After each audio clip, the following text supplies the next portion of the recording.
Greetings, Clausewitz here. So in this video I want to talk about the tactical aspect of the Landsknecht army or Landsknecht formation. So before I start, basically keep in mind I will kind of assume that you are familiar with the mercenaries of the Swiss, also the Swiss mercenaries. I also will assume that you have a good understanding of pikes, how they work in such a formation and everything. And basically, yeah, that you are familiar also with parts I already did about the Landsknecht, like the firearms and so on. So I will of course here and there explain a bit, but I can't go into so much. I don't want to go into so much, like, basically. So if you're not familiar with those things, I made lots of videos. I made videos about the greatsword, about pikes in detail, about the mercenaries before. So this is also part of this playlist, basically. So if you're not familiar and you haven't watched it, like I said, just get into the stuff or just watch my videos for it. If you didn't, then you basically won't understand much of what I said here. So this is important. I will put some links here and there about that. So keep that in mind. So what really important is about the tactic of the Landsknecht formation is they of course were modeled after the Swiss mercenaries, but they basically did three things different from this, not from the start maybe, but very early on. So they actually decreased the numbers of like non-pike pole arms and increased pikes. So basically relative to their number they had more pikes than the Swiss had to their numbers in the formation. What they relied more on for the killing power was therefore not halberds and stuff like this.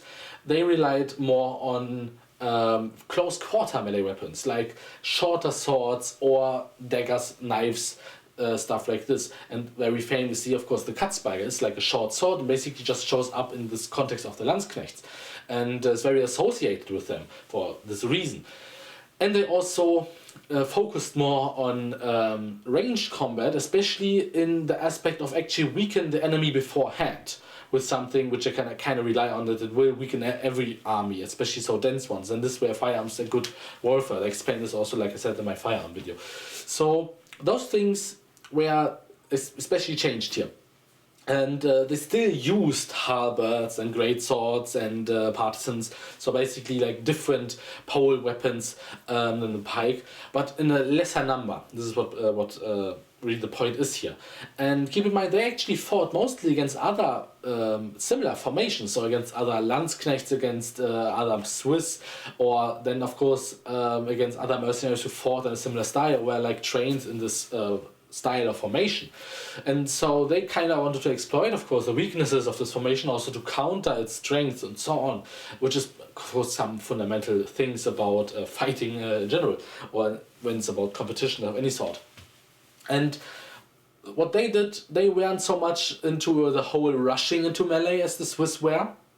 Of course they could do that if it really was necessary, but they were more about a careful approach and, like I said, shooting at the enemy with their arquebusiers and weaken them beforehand, taking pikes out, and they have more pikes. Maybe even sending those Fallen Hopes groups with great swords or halberds and weakening the enemy even further before they engage. But I couldn't really find something good about this. Like, it's mentioned here and there, and maybe somebody drew a picture in the medieval times about it, but not much. It was certainly done here and there.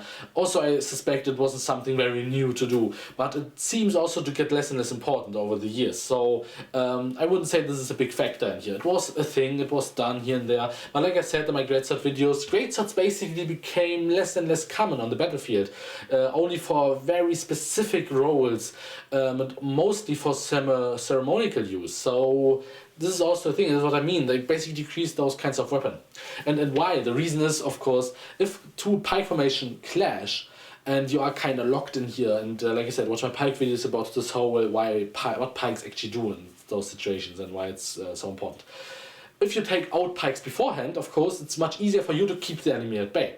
And through the time, just through those whole pike stabbing and pushing and there and here, some people will get injured and die and so on. So it's a very attrition style of fight, and if you have, of course, more pikes than the enemy, it's more in your advantage. And at some point when it gets too much for the enemy, or if they lose more and more pikes, therefore they would then just drop, because it just makes no sense anymore to fight here. The pikes are such a fundamental aspect of the defensive capabilities of this formation. Basically the ground from there want to strike It's really important for them to have, and if they have less and less, and you can't do anything against the enemy because they have so many pikes left, it just doesn't make sense to do anything.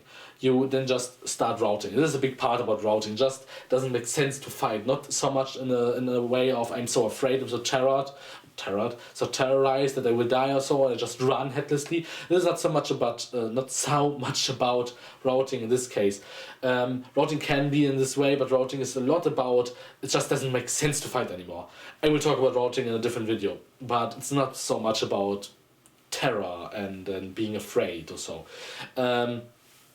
Also, what is here important is what they, of course, did more and more. This is what I mentioned with these close quarter weapons. When they engaged and had to drop pikes, or actually couldn't use them anymore because the enemy was maybe getting in close, or basically also own troops getting at the enemy directly with short weapons. If you are standing such a close quarter in front of somebody, you can't use the pike anymore, or even a halberd anymore. It's such a big weapon in this case. Also, it's very dense formation, everything, so you don't have very much room, not only to use it in many different ways, but also to like sidestep or step back to then use the range again. And then there's somebody with a knife there, and you have not the heaviest armor additionally. Then it's a really bad situation. Also, you have to drop pikes then to fight with other weapons. But this is why they relied so much on short weapons, because they really wanted to get in close. Because this is where pikes and halberds and also longswords to some extent doesn't really work anymore. But you can do most of your things and get into every weakness of the enemy. If it's a knight and it's full plate armor, and especially if you have the support of your own halberds or pikes, and if there are some halberds still there, it's also good. They will also support you in this role. And if you have as a knight to then fight against this guy in front of you with his dagger, and you have your dagger and you grapple and everything, if then some guy with a pike is smashing constantly at you, it's not a good situation to be in. And this is what I mean basically. So also they had, or not really introduced probably, but they also used more and more, which became also more widespread over the next years, or throughout the years, is that they had actually people with short weapons specifically to go under the pikes. Maybe crawl, maybe get just stuck, or just under the pikes. So there's now resistance, and then start cutting, stabbing people at their feet, at their legs. So they of course also take pikes out for that. You don't really have them to kill people. Even if somebody stabs your leg, it's actually pretty dangerous. But my point is that it seems such a minor wound in comparison when you think about it, but actually you take out pikes, you harass the enemy, and this is another aspect of this whole bringing the enemy to a point which just doesn't make sense to fight, and so on. And yeah, this is really their what they basically relied on, of this close quarter melee fighting, of in advance before the clash taking out enemy pikes with their range combat, and also increasing the pikes so they actually have over a longer duration battle the best defense or the highest advantage. Also, they used more and more artillery, but this was more about because like big players of Europe used more and more artillery, and of course they used Landsknecht and so on. But later on, mercenaries would have also, as mercenary armies, their own cannons and bring them along and so on and so on. But basically, artillery in general became more and more important. But it was still very clumsy, hard to adjust or slow to adjust, not very precise, slow to reload. So it was still not in a good shape and not such important in every field battle, but especially in sieges or at stationary defensive situations, they became more and more important. And were for this purpose actually used a long time already, but became more and more advanced and specialized and stuff like this.